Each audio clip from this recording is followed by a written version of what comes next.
Penyakit ini biasanya menyerang ibu-ibu yang anaknya masih kecil, yang suka gendong anaknya. Tapi juga bisa menyerang orang yang suka texting. Pokoknya yang menggunakan ibu jari atau jempol secara berlebihan. Ya, sakitnya di sini, di pergelangan tangan, the base of the thumb. Di sini. Penyakit ini dinamakan Dicoven tenosynovitis. Saya Dr. Tony Setiobudi, spesialis bedah tulang di Mount Elizabeth Hospital, Singapura. Penyakit Dicoven tenosynovitis atau juga disebut mummy thumb atau texting thumb ini adalah penyakit radang yang menyerang tendon atau urat. Urat yang menggerakkan ibu jari. Jari-jari kita ini bisa bergerak karena ada otot yang terletak di sini yang kontraksi, menarik tendonnya sehingga kita bisa bergerak. Pada Dicoven tenosynovitis, tendon yang terkena namanya adalah abductor pollicis longus. Fungsi dari tendon ini adalah untuk menjauhkan ibu jari dari jari yang lain, seperti ini, gerakan seperti ini. Kalau kita menggendong bayi, kita akan buka ibu jari ini lebar-lebar. Jarak antara ibu jari dan jari telunjuk ini dibuka lebar-lebar.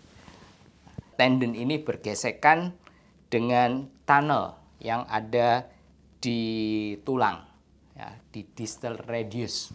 Ada tunnel di sini. Kalau kita sering melakukan gerakan ini, maka tendonnya ini akan bergesekan. Dan kadang bisa menimbulkan radang dan rasa nyeri. Sampai kalau kita hanya melakukan ini saja, begini, melakukan aktivitas ini, kita sudah merasakan nyeri di pergelangan tangan.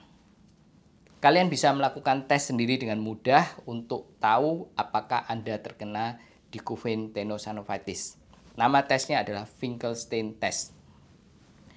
Jadi jempolnya ditekuk seperti ini dan ditutup dengan keempat jari.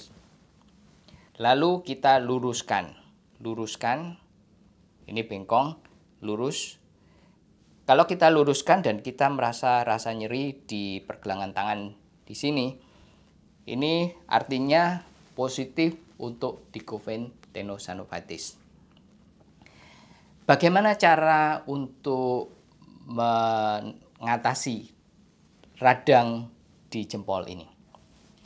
Kalau penyebabnya texting, ya textingnya dikurangi. Kalau penyebabnya gendong anak, gendong bayi, ini juga harus dikurangi. Mungkin papahnya, suaminya bisa bantu gendong baby.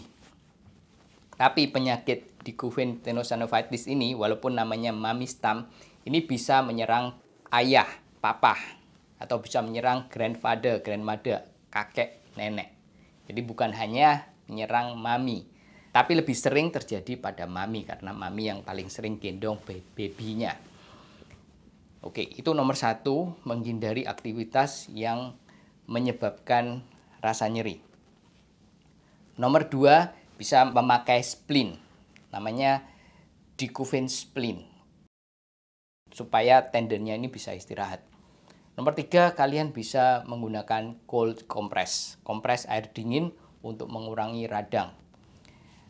Terus kemudian bisa melakukan stretching. Bagaimana cara melakukan stretching?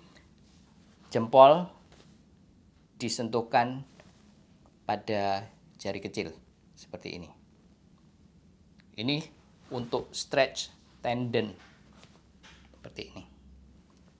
Bukanya jangan lebar-lebar. Jadi setengah aja, terus lakukan stretching. Sebagian besar dari kasus Dicoven tenosynovitis ini bisa membaik dengan melakukan intervensi simple seperti ini. Tapi kalau tidak membaik, kalian perlu periksa ke dokter, cek apakah benar Dicoven tenosynovitis. Kalau benar, kadang-kadang dokter melakukan injeksi steroid di tendonnya. Steroid ini adalah agent untuk mengurangi radang, anti-inflammatory agent yang kuat. Sebagian besar setelah disuntik steroid, radangnya berkurang banyak dan sakitnya juga berkurang.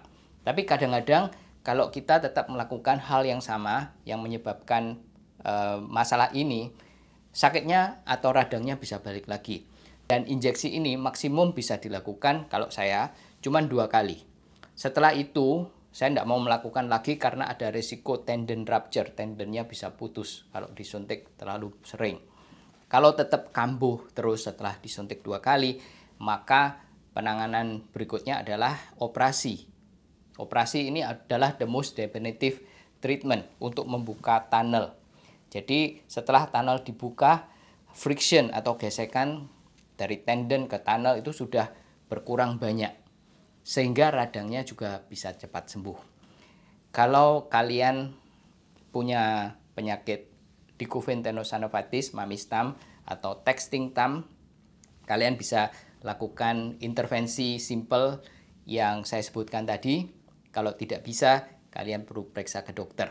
Semoga informasi ini berguna bagi kalian semuanya. Jangan lupa klik like dan subscribe.